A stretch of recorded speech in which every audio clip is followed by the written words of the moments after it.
All right, Dobar Dan, ladies and gentlemen. Today I'm joined by Nikola Savic, ESL teacher, Hi, business everyone.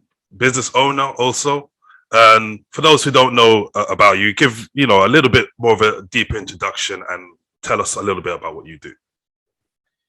Yeah, so as Nick mentioned, I'm a teacher. I have about 6 years of teaching experience. I'm also a business owner. I founded a school or an online platform for teaching English, which is called Language. So I'm like, I would call myself an edupreneur, so an educational entrepreneur whose main goal is to help people, of course, improve their English skills. Let me ask you about the name. How did you come up with the name for the company? The name. Yeah. Yeah, that's funny because that's something that was my hardest decision, from the beginning of, preparing this company. I was thinking about it for months, like I always thought the name is the first thing that you hear about the company. So, and you want to make a good first impression. So I had like tons of names in mind, like maybe naming it after some town in the UK, or even Chelsea, because Chelsea is my favorite football club. But somehow that didn't appeal to the type of culture that I was trying to create. Type of basically the vision that I was trying to create. I wanted to create like an innovative teaching platform, and that's why I decided to create like a new word, which when someone hears language, the first thing that people ask themselves, what does that mean? But right, exactly. So I decided to combine the word plan and language. Okay. Yeah. All right. Yeah, because the plan is usually the thing that's missing from every course. Whenever we start learning something new, we are usually just, thrown into it without any, they may ask us like, why do you want to learn? But, I feel like that process, that initial, that in those early stages, it needs to be more detailed so we can tailor the course to the student needs. So, and this is what is mentioned on our website. So the first thing that we do is we have an introductory lesson where we talk at least for 1 hour about, the plans of the students, the expectations, why they want to improve their English, and basically what aspects of English they want to improve, because English is such a broad, subject. Right. Yeah. So that's why I wanted to basically show that planning is like everything to us, and I did that by putting it in our name. Yeah. Oh, that's actually that's a perfect breakdown, a perfect name for the angle that you're coming with. Yeah. Like I mean, as you're aware, I'm sure you're aware that at least I don't know, at least definitely for the last 10 years or so, China has dominated the ESL market, or at least they have the biggest market share. Yes. And stuff was come crashing down, especially with the online schools. And I've been speaking to a couple of teachers, and some people said they saw this coming. What are your thoughts on the crash of the Chinese market, and did you see it coming? Well, I'm not a prophet, but I think I saw it coming, and we even had a conversation about it, maybe a year ago, if you remember. We were talking about how the way they are treating their teachers, that was the main subject of our conversation. And just by looking at that, the way basically the poor treatment of teachers, I think that already showed you some form of like unprofessionalism, and how they see these companies in China. I mean, they are very profitable. I read about their business models and everything. They are profitable models, but I think the customer service, and also we can say the employee service was their biggest flaws, basically. So I have I have about 4 years of online teaching experience with Chinese companies. I would say that I had some good and bad experiences, but it was mostly bad because of like I said, the poor service. So when I stopped working for them, it was about 2 years ago. I actually got fired from Tutor ABC, a company that you also worked for. Yeah. And when that happened, I felt like it wasn't based on some, like concrete, valid reason. They were just, I just got an email like, you have been late for 5 lessons or something like that. And they just wrote down some random dates, which I later checked and realized that I didn't even teach on those dates. So that kind of, I would say, unseriousness basically defines the path that you've taken. So in a way, it wasn't surprising. You can see from those small moves that they made, you can see that it kind of it was basically irreversible. Like, Yeah, you just would you remind say me. the same? No, I would 100% agree with you, because essentially the same thing happened with me with Tutor ABC. Yeah. Like, when the pandemic first hit, first of all, I just wasn't getting any lessons. First of all, let me ask you, are you aware of what was going on? Because I found a guy on YouTube. Man, I'll send you his channel later. I can't remember his name, but I subscribe to him. He's a really he teaches in a university in the UK, but he does a lot of online work as well. And he's like a investigator. He finds out all this information. Yes. So James Bond of teachers. exactly, yeah. So like, I found his video and he broke down everything that was happening with iTutor. Yeah, Originally they were a Taiwanese company. You know that, right? Right, so, yeah. So because originally, later they moved to, I think, Hong Kong. Right. So what essentially happened was, to bring it down to a briefer story, the Chinese government were upset because the political situation between China and Taiwan. So they were upset that there was a Taiwanese company making so much money with a Chinese clientele, because a big percentage of, probably arguably the majority of the clients, were actually Chinese. Yes. So they wanted to figure out a way to take over Tutor ABC, because they're like, okay, we can't be giving all this money to Taiwan, basically. So the Chinese government employed a Chinese investment firm to buy shares of Tutor ABC. So they were slowly doing this over the course of, like, I guess 18 months. And then when they, like a slow burn. Yeah, exactly. And you notice the rules started to change randomly, and sending emails. I noticed that, like, it was slowly sinking. Exactly. And that was basically when the takeover was happening. And then I guess when they got to about 80% ownership, they started moving offices to Hong Kong and Shanghai. And eventually they kicked out the original CEO of the company. He's been kicked out of the company. So he's been kicked out of the company. Now it's like 100% a Chinese company. And when it got to that point, and then the pandemic started to, like, simmer down a little bit, they started trying to give me lessons again. So I was like, that was their opportunity. Yeah, because basically the schools were closed. Exactly.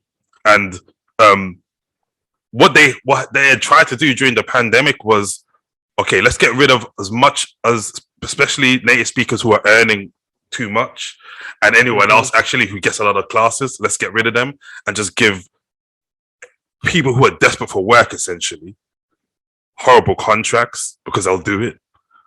And then some of these people obviously started going back to work, and they're like, okay, we need our old teachers back. So I started teaching again, because I wasn't doing anything else at the time. So I was like, okay, let me do it. and they started trying to they would just amend the contract whenever they felt like it. Okay, this is a new contract. I heard a guy who worked for them for 14 years. So he was there from almost the beginning, because I believe the company is 20 years old. Yeah, it is. I think, yeah. Because about 20 years old. Exactly. As I know, they started as a regular, brick and mortar school. Then they moved to online. And this guy's been working there for 14 years. Imagine working there for 14 years and they just make up a reason to get rid of you. Like, that's crazy to me. Yeah. So disrespectable. I mean, he's a veteran. I mean, he's a veteran in their ranks, and he should be respected. Like that's what you expect from that kind of loyalty, from showing that kind of loyalty. And I mean, someone who works for 2 years would expect some kind of, at least compensation or. Exactly. I mean, I guess there's the gray area, because with like Tutor ABC, you're not an employee, so to speak. Yes. So I guess there's that gray area where they can do what they want, but it doesn't mean just because you can do what you want that you should. You know what I mean? So, like, I had a similar thing happen to me with getting fired with them, because what they essentially started doing you also was spend a couple of years. 4 years. 4 years, working with them. And what they were doing was, because I know they had the rule of they can book a class you can get a class booked within the hour, so you should be at your. Yes, you should be, like, it's a standby. But what they started doing, they would book a lesson like 10 minutes before. And so I'll be like, and then they'll say, oh, you missed the class, and I'm like, yeah, but you booked the class 10 minutes before. Like, I thought I had no class. So they started doing this to me so I could have some missed classes, and look, you're missing classes. That's how they fired everyone. That was their argument, right? I mean, I don't even remember those lessons. Like, maybe they did. Maybe they did the same thing to me. But some of them were definitely like made up. So when they don't find dirt, they create exactly dirt. Yeah. I had one person in the admin who was kind of friendly with me, because after what is it, 6 absences over 6 months, that's termination. But that's the rule. Somebody like amended my record because they saw what was happening to me. So when what they did in the end, he's like your guardian angel. What they did in the end, they booked me a back-to-back class, right? So I had a 25-minute class that ended, and literally the minute that class ended, I was supposed to get into a 45-minute class. So there was no way I could make both classes. I had to miss one of those classes. That it was literally back to back. And so I missed the class, and then they told me, like, okay, that's it, you've missed too many classes. I told you, I said, you know that you gave me a back-to-back class. It was impossible for me to make that class. They're like, and then no. So you hit a very good point when you said you were talking about clientele, and this is something that I thought about. I think even from the first year I started teaching in Turkey, is I understand it's a business, so of course you got to make a profit. I understand that, but in your opinion, do you think that people who sign up to classes should be viewed as clients first and students second, or students first and clients second? What are your thoughts on that? Yeah, that's a very good question. I mean, you have to see them as both, I would say. So, but what is definite is that you should definitely show them, of course, respect. You should be their supporter throughout the whole process. I think, if you do that, it doesn't matter how you call them. I mean, I call all my clients, I call them students. I even in my plans that I write, on my computer, I always call them students. I feel like, that's how I like to label them, basically. But I think that it's not that important if you show the necessary respect, support, motivation. So, and of course, when the company gets bigger, when it's expanding, you somehow it's more difficult to have that personal touch, Yeah. like with everyone. But again, you can hire more people in the customer service department, which is what I plan to do, as the number of students grow, when this current number of, I would call them supporters, cannot handle, the requirements.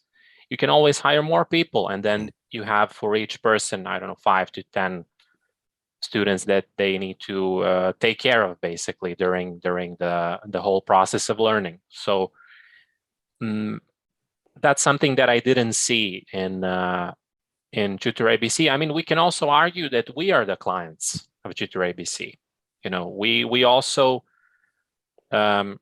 need that support. We also need some additional help with our lessons, especially if you have 6 students in the lesson. That's that's like, stepping into the battlefield sometimes. Absolutely. Yeah. You brought up a good point, like what we've been talking about, like the treatment of teachers. And I don't know if you're aware, I've seen 2 major petitions over the last 5 years. The first one I saw was actually for the company's changed their name, but they were originally called Bebo International. I don't know if you know about this company. They were online teaching platform. Yes, now they're called Ango. That's it. Yeah. Yes. And then I also saw a petition for Tutor ABC, and it was mostly teachers from Bosnia and Serbia, mostly, and there was a couple of other. The Tutor ABC also had. I didn't know there was many Indian teachers, but apparently there was Indian teachers as well. I didn't know about that, but there was. It was the guy who was leading the campaign was from Serbia, and there was a lot of Bosnian teachers involved, and it was basically for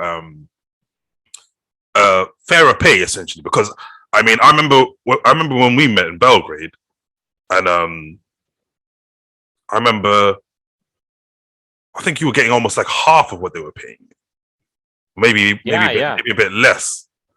And I was like, and I'm thinking, you're a skilled guy, you're experienced. Yeah, I'm educated. I'm have experience. And most of the people from Serbia are, they have, like me, they have a bachelor's degree. They want some additional lessons.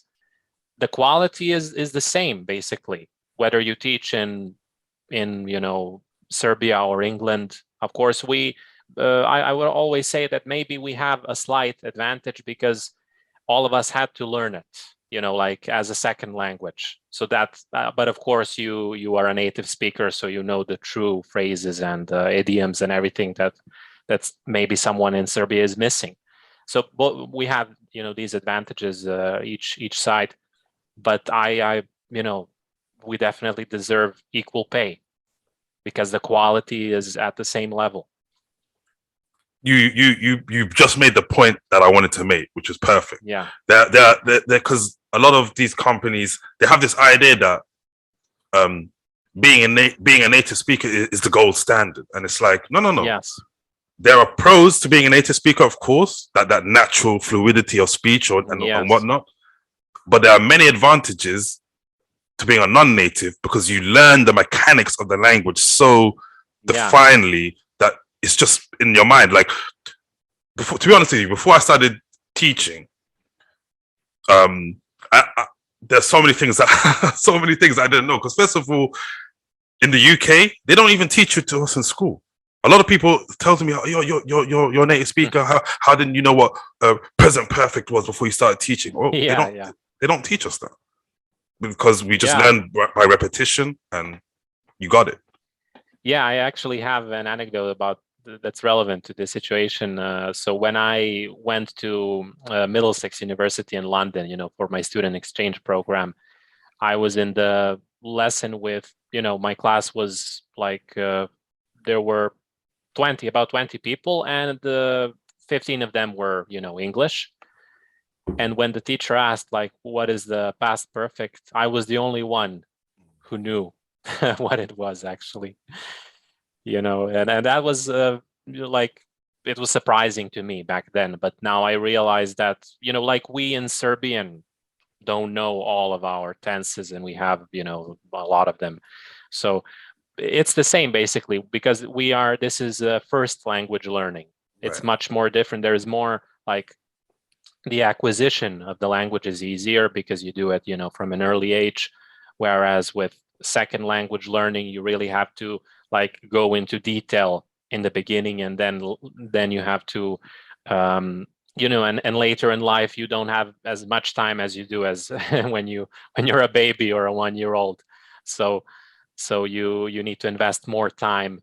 It's more difficult to acquire the language, and that's where basically a non-native can maybe, in some cases be better, because they can step into the shoes of the learner. They know what it takes to learn English as a second language. So that is, of course, an advantage. But still, you can always, share your culture much better. And Right. yeah, talking about English, the UK culture is always advisable when learning a language, because if you know the culture, if you know all the customs and even a little history, it's much easier to understand the dynamics of English or any other language. Yeah, you're absolutely right. You got me thinking about because something I always hear, there are many English words, and I guess words in all languages, that evolve over time. And I remember a lot of students and people in general, even native English speakers, always say things like overwhelmed.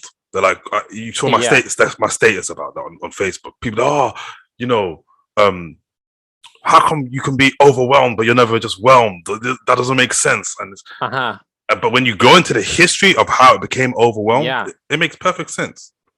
Whelmed and overwhelmed are actually the same word. We just whelmed fell out of use. So what you're saying about even knowing history is a very valid point.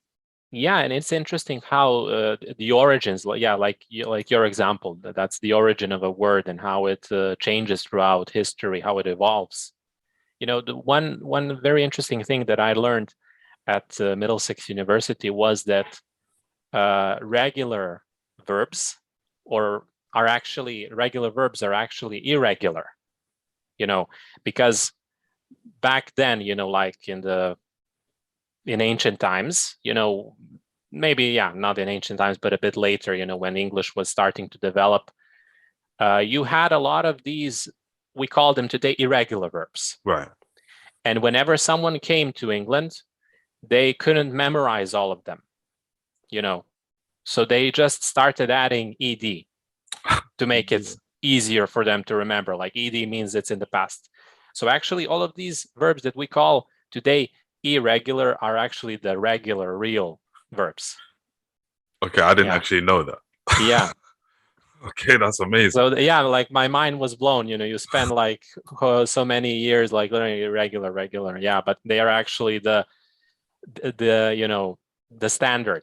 They are the standard of the language, but someone thought, this is too difficult, like Latin. I have to memorize, 20 different forms. Let me just put an ed here, and it's the past form. Wow. Okay, that's a awesome point. I was totally unaware of. And that's why I think, like, going back to what we were saying about native and non-native, if you can have a marriage between both in a company, I think that's a perfect thing. Yeah. I remember when I worked in Poland, I was trying to explain this to the guy who owned the school. It was a small little Lingua Plus franchise in a town called Sheps. Very it's not a tourist place. Like let's just say that it's not. Tourists don't really go there. Let's put it like that. And this guy's a very educated teacher. Don't get me. He's got like a master's in linguistics, and so when it comes to that, I'm like, this guy is like head over heels above me. But what I was explaining to him is, because he had these very rigid rules, like you got to do it this way. You got to teach them these phrases. And what I was trying to say to him is, look, what you're saying here is absolutely correct. But when they start traveling, nobody is going to say that. Like maybe you might say that in an academic setting or something. But I think it's also good for these kids to know how to just communicate conversationally, because that's what a lot of them want to have have that skill. And Yes.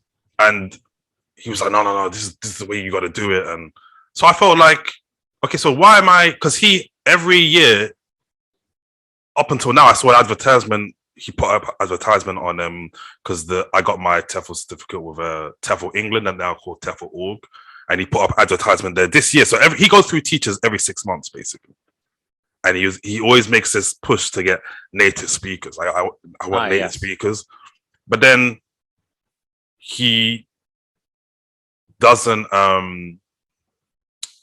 actually use the advantages that a native speaker can bring because he's so fixed on doing it in his specific way. And a perfect example was he came, I remember it was after the weekend, we had Monday classes. He came into the school and he said, oh, my gym session on Saturday was a massacre. And I paused and I said, it was a massacre. Who got hurt? Like, what happened? Who got hurt? How many people got hurt? And he said, no. Like my gym session, like it made me really tired. It was a massacre. Then I realized what he wanted to say, like it was a killer workout, but like he did a very good workout. And I'm like, this guy's to the limit. Exactly. And this guy is like, like I said, really educated guy, but just because of that, disconnect of like thinking in the way he was thinking his own language, he thought that, I mean, you can't have a massacre with one person, right? So I remember trying to the literal translation, was the literal language. From his language, exactly. So I tried to explain that to him, like, blah, blah, blah, and there was just this, again, going back to kind of treatment of teachers, there was just this, shut up. And I think that's a big problem I find personally in the industry, online and offline. I found that a lot of people who run schools, I'm not sure what the reason is, but in my experience anyway, a lot of people who run schools don't treat the teachers well, or they have big egos, or that's what I wanted to say. Like the problem is their ego. Like they are at the top, so you cannot tell them anything. Like you cannot even give a suggestion because with their ego, they believe they know everything there is to know about teaching English. And that's something that is my worst nightmare, to become an owner of a school who is like a dictator, who doesn't listen to anyone. And that's what I want to avoid. And that's why I really try hard and I repeat this question thousands of times, like if you have any suggestions. Like I always keep an open mind, and I always ask my fellow teachers for suggestions whenever we run into a problem. I always offer my suggestion how I think it should be fixed, and I ask them for their if they have any solution in mind, because the saying, like two heads are better than one. So we need to really be open, because none of us have all the skills. I may have teaching skills, marketing skills, but someone maybe someone is maybe better in, I don't know, customer relationships and I don't know, sales or whatever. So and that's why companies exist. That's why you build a business community, because we need each other. We need each other for support, for expertise. And I totally understand what you're talking about. I had the same situation in the schools that I worked for. So you had people talking in this like hybrid English, like a hybrid of English and their language. And that is a problem, a big problem, not just for teachers, but for students as well. And I think the main cause of that problem is relying too much on translation, right? From the early stages of learning. I talk about this a lot, about how I don't like, but I don't prefer using translation. Some people called me even like the enemy of translation, but I'm not the enemy. I just feel that it can do more harm than good. It is good when you're a beginner, when basically you don't have the capabilities to to create a sentence, then of course you need to translate. There has to be some translation, some like bridge between your language and the target language. But as you improve more, you just have to let go those training wheels. And if you want to speed up, so at some point you need to let that go if you want to become an advanced, speaker of English. No, you're absolutely right, because like this year I've been doing that with like basically Bosnian Croatian and Serbian, because I there's a lot of it that I learned, I guess you can say, environmentally, just because I spend so much time in the region. So you just kind of pick it up. You know it, you know it's right. You're not really sure why it's right, or there's some phrases where I would even say I didn't know what the actual exact meaning was, but I knew when to say it. Yes. So and then so when I started to like, okay, let me try and like start learning properly, I went into what you're talking about, the direct translation, and as you say, like it helped, but now I realize, okay, I need to like get away from that a little, because like sometimes you're translating something directly. A perfect example is like idem on a calf, for example, and then you try and translate it directly in English. Let's go on a coffee.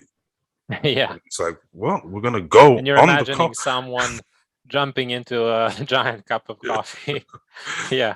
So no, that's definitely something very, very, very valid point you just made there. Yeah. So we really have to watch out, and it can become a bad habit. Basically, it becomes a bad habit, and then you have people who are up to the B2 level, who are still thinking in Serbian.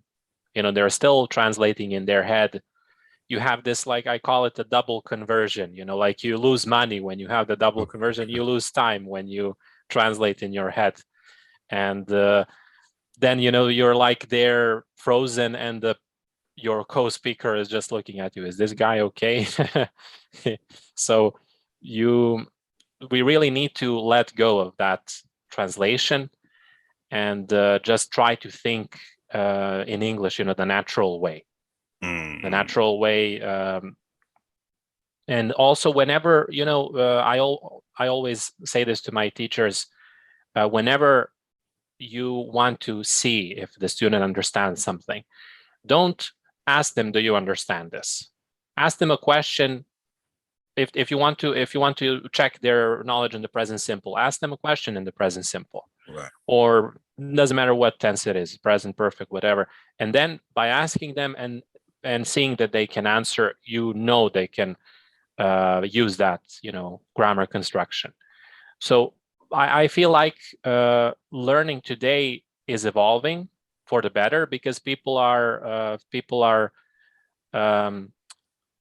trying to focus less on the rules and basically focusing more time on this spontaneous speaking, discussions, which again, which is basically the whole base of the language. So you're trying to become a more fluent, a more eloquent speaker. And you cannot become an eloquent speaker if you just keep learning about the rules. No, this is a perfect point. And I think this is the biggest, I think, can I say the biggest? I don't know if this is biggest, but it's one of the biggest issues I've found working in like, for example, my first job in Turkey, in Istanbul. A lot of the students, in terms of the rules, they were actually very knowledgeable. They knew the rules. They learned it in high school. I would even argue, when I started teaching, a lot of those students knew the rules better than I did. They knew the rules better than I was making little mistakes. They were correcting me. No. I'm not. Yeah, you're right. But it was about speaking. They couldn't speak, and so the whole idea of this company was called English Time. They were like, because in the Turkish school system, from my understanding, is they learn English in Turkish. So the teacher's speaking Turkish, but telling them about the rules. Yes. So, Yeah, but they're not learning to become linguists. Right. Yeah, they're there to become English speakers. So Exactly. that's So crazy. I mean, by the time they got to this language center where I was working in Istanbul, the mistake I feel that they made was obviously grammar is important. Nobody's saying it's not, yes. but they focus so heavily on the rules that even though we were teaching it in English, they were still just thinking about the rules rather than Yeah. thinking, how do I say this thing? So I don't know. It was very what I used to do in the last half an hour of the lesson.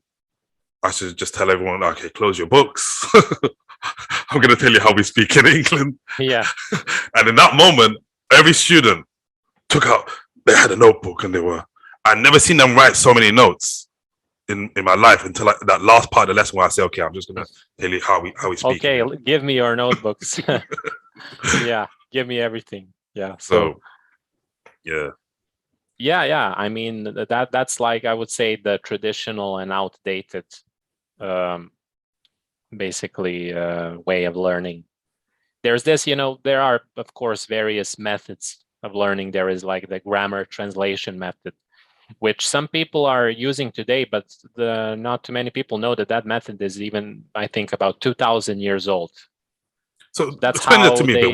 How does the grammar translation method, how does that work? you just write and translate. No speaking at all. You just Okay. write a language and translate. So it's very, static. There is no interaction between. There's no discussion basically. Right. And that's something that people maybe they're not like doing it the entire lesson, but I know, in some schools that I worked in, they were like spending half of the lesson just translating. So yeah, I think, English learning shouldn't be rules centric or translation centric. So it needs to be more like there needs to be interaction, some spontaneous discussions, sometimes stepping out of the lesson zone, basically, and talking about different topics, like you would normally do if you went to an English speaking country. So just creating that kind of spontaneity. And I believe that's where students thrive the most.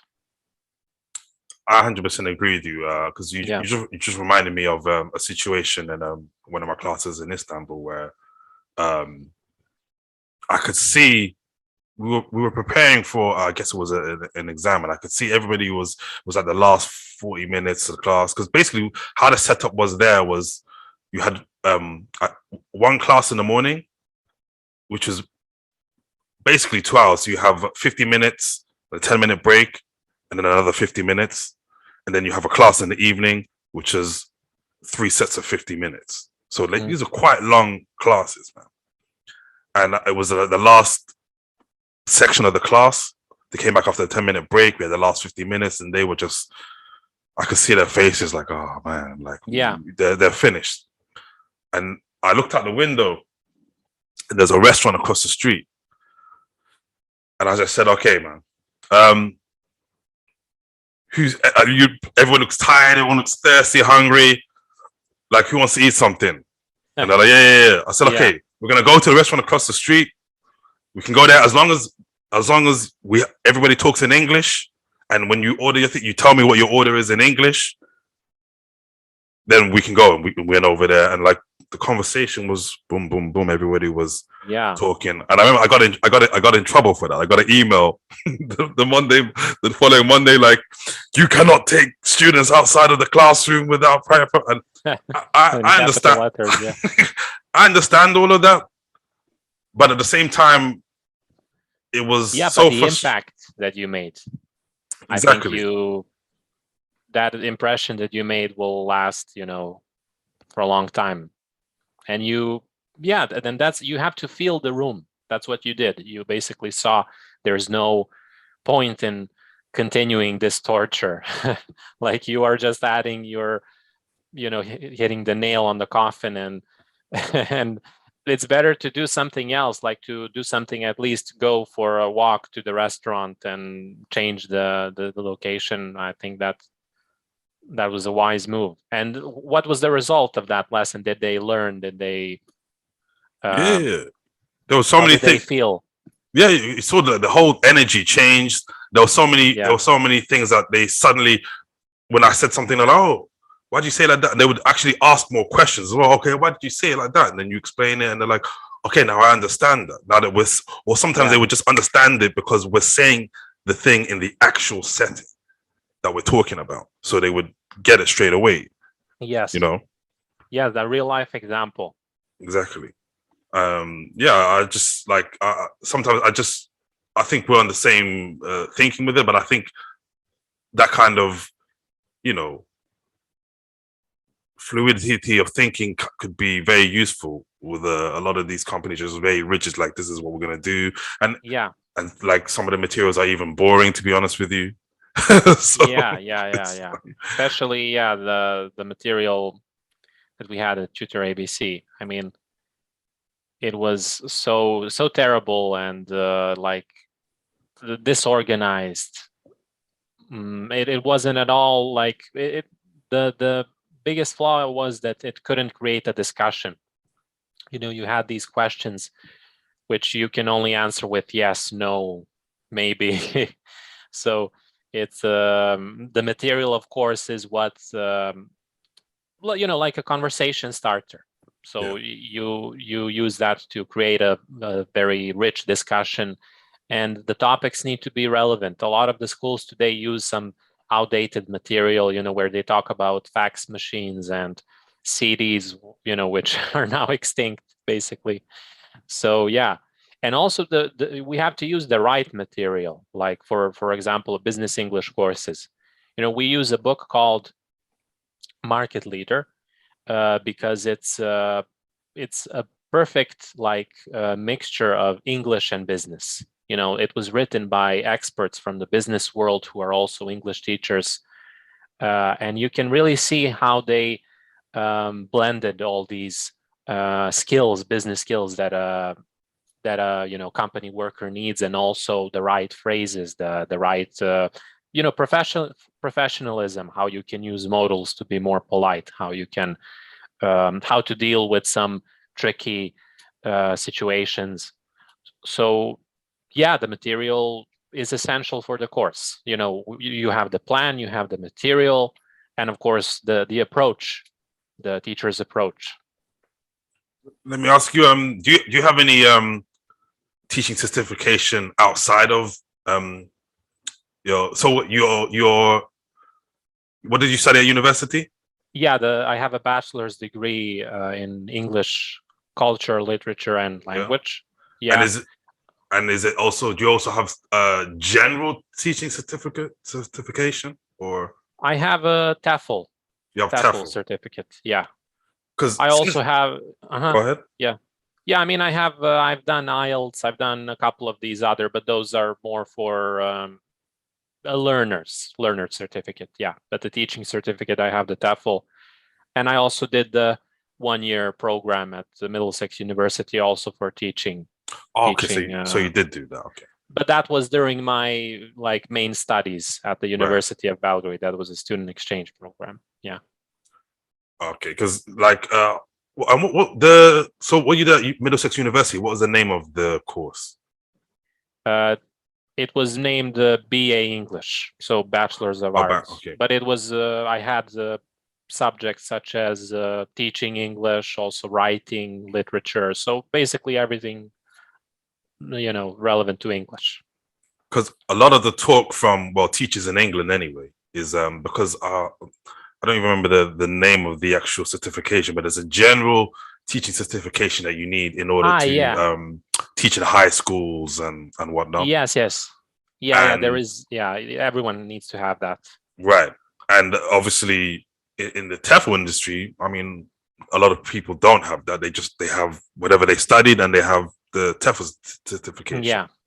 And I've heard a lot of talk from teachers in the UK saying, "Oh, well, it's good that the Chinese market has crashed because there were so many." I mean, not that you could only have to work within the Chinese market, first of all, but anyway, but there's so many unqualified teachers, they were saying. And I was asking people, what do you mean unqualified teachers? Most people have TEFL and whatever. No, they don't have the general teaching certification.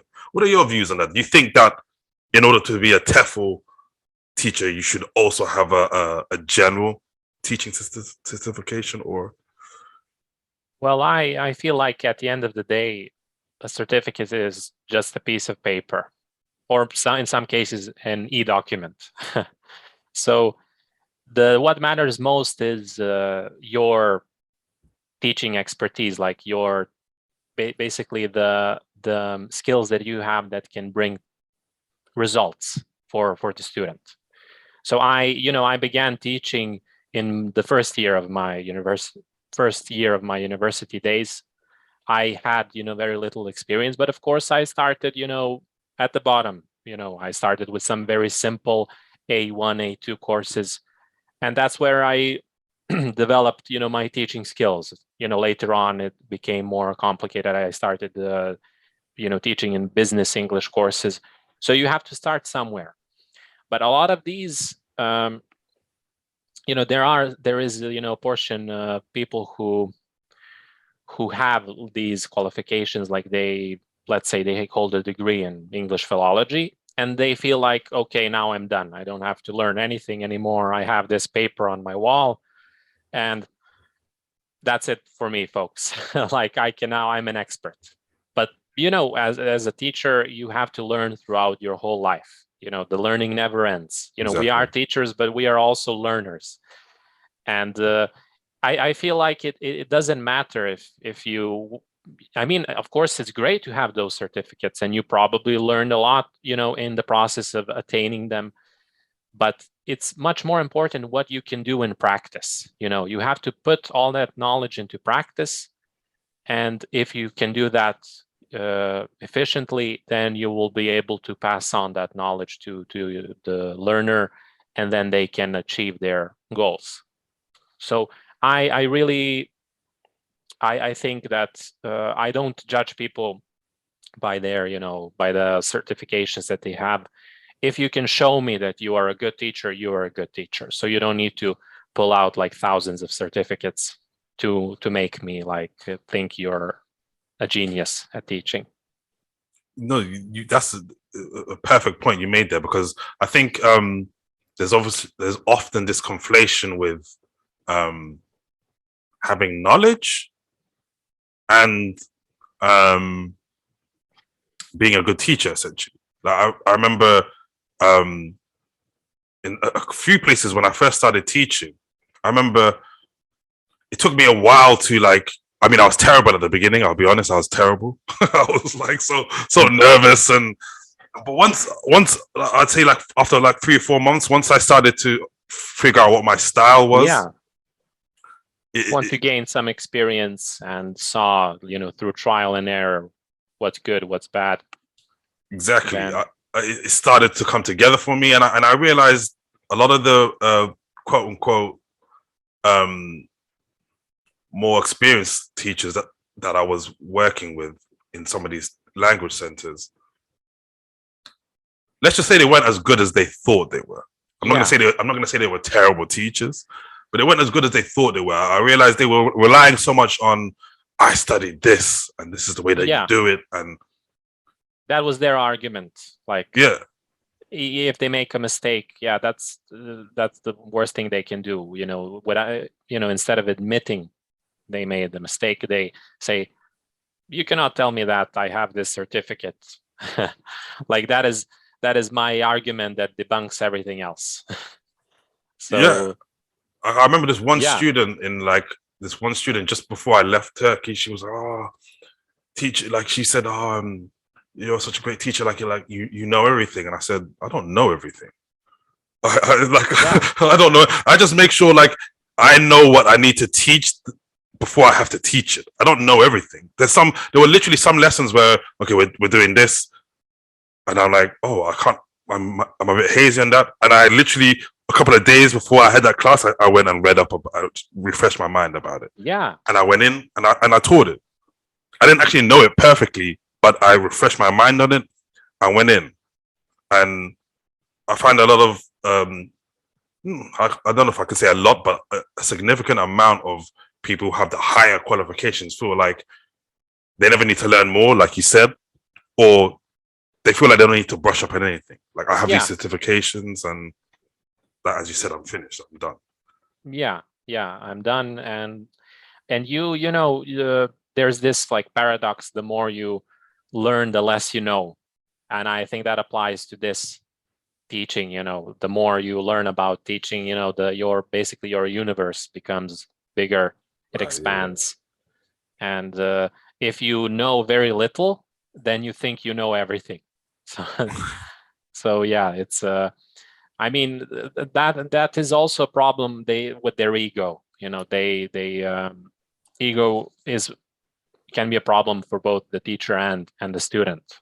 You know, you also have students who feel they go up to B1 level, and they think now, okay, now I'm a bit more fluent, I don't need to learn anymore. But there is, you know, still room for improvement. I mean, if they want to improve, there are of course higher levels. So I think the most important thing is that we are open-minded. You know, Right. it's okay to be confident, but confidence isn't thinking I know everything. Confidence is the things I know, I'm good at them, but there is more. No, exactly. I remember Yeah. a teacher telling me that I worked with. She said, because I remember like when I started out, like I said, I was so nervous, and I asked her how come, like, because she'd been doing it, I guess like 2 years, which was like, yeah, experience, but it wasn't like as long as some of the other teachers who were working in the school. So I asked her like, how come you're so confident? You go in the class like you just, and she just said to me, well, my confidence is based on being prepared for the class. Yes. It's not that I'm that much better than you. It's just I make sure I'm prepared. If I'm not prepared for the class, I won't be confident. And I was like, okay, that makes perfect sense. Yeah, Like, yeah, preparation also. Yeah, preparation. I mean, you once you prepare the lesson, you can anticipate questions, you can anticipate some of these problematic parts, and you have an answer. If you have an answer for all of them, I mean, sometimes some unexpected questions will arise, and that's also an important point to mention, because you know, in those situations you can always make a big mistake by trying to answer something you're not sure about, and oftentimes you give the wrong answer. But it's much better for a teacher to admit, you know, I don't know the answer to this question, but I will get back to you in the next lesson. So that's the most professional and humble and basically the most authentic way you can deal with that problem.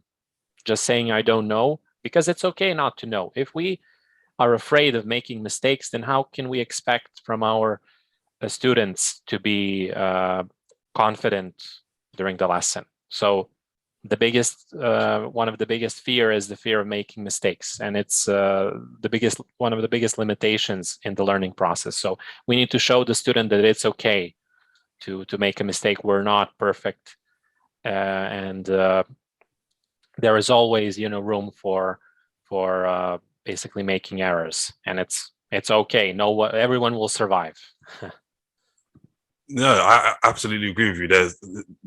I don't know is people need to say that more, not just in Yeah, teaching, but in life in general. A in lot of life. people Yeah, in life in general, so it's okay not to know something. But you also reminded me of something.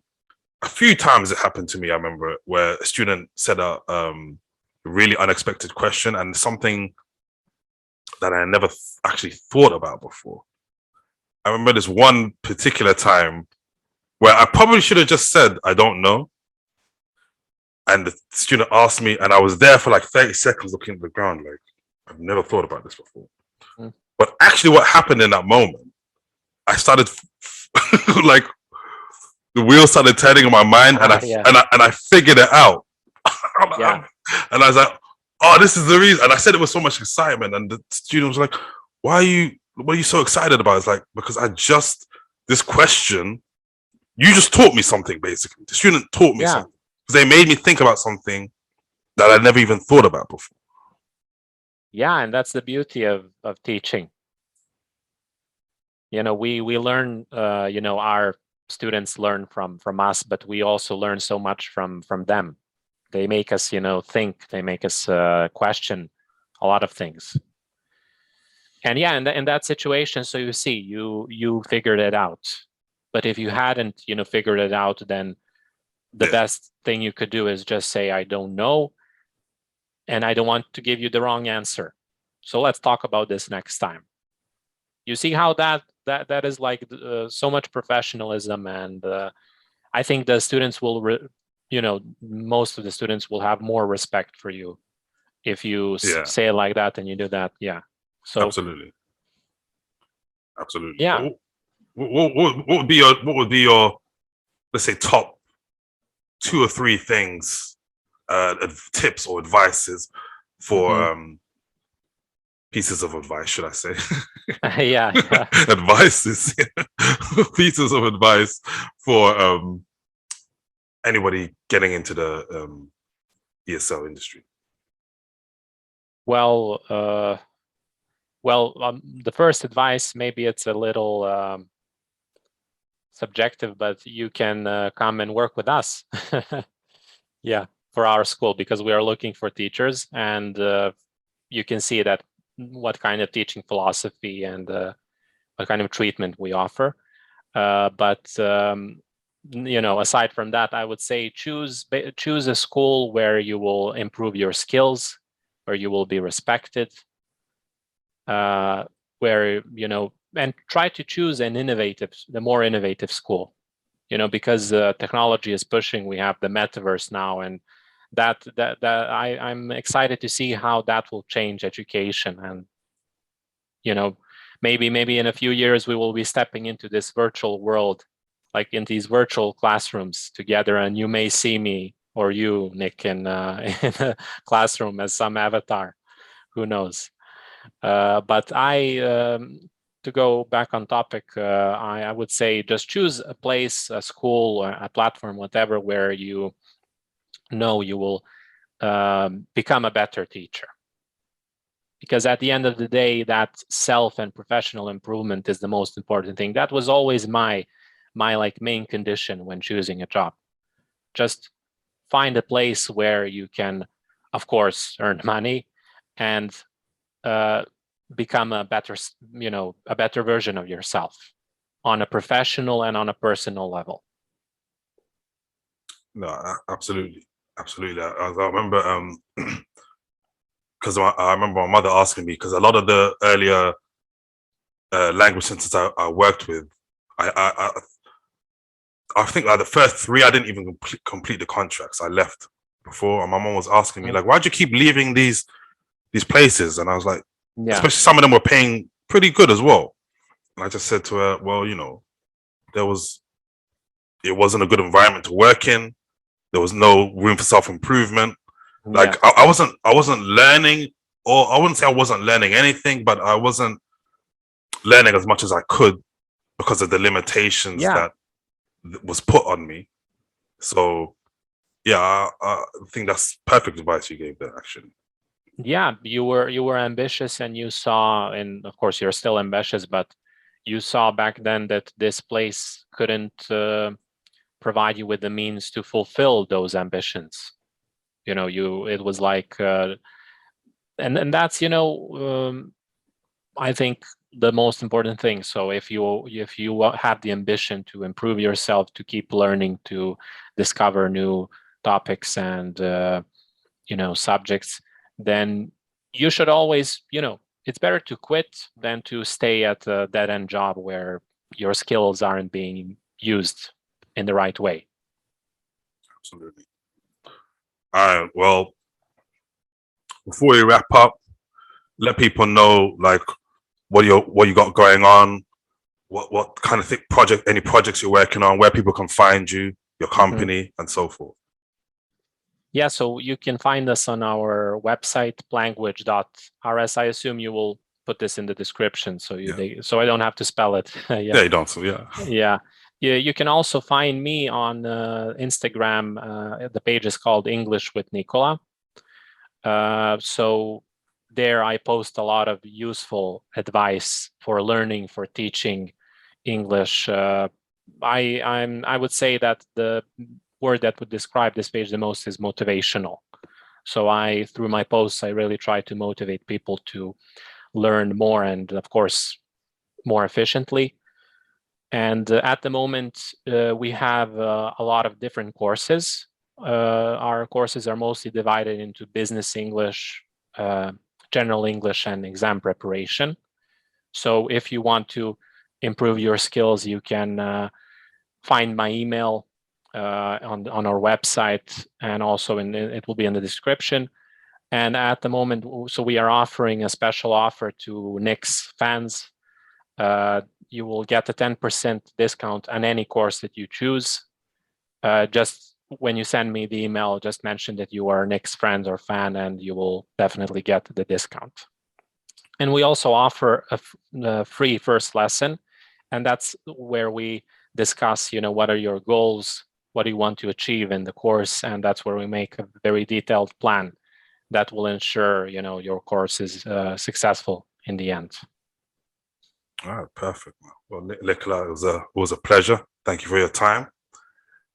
Yeah, likewise. I had so much fun doing this with you, and I really appreciate the opportunity. I hope to come again in the near future. Also, And I think you're doing a great job with this. This is so interesting. This podcast, you really touch upon some interesting topics. Awesome, thank you. All right, man. Well, enjoy the rest of your day, and yeah, I hope to do this again as well. Yeah. And yeah, man. You too. Enjoy your day, and have fun teaching. Awesome. All right. Yeah. See ya. Ciao. Why fight? Let's unite. Let's see your true colors.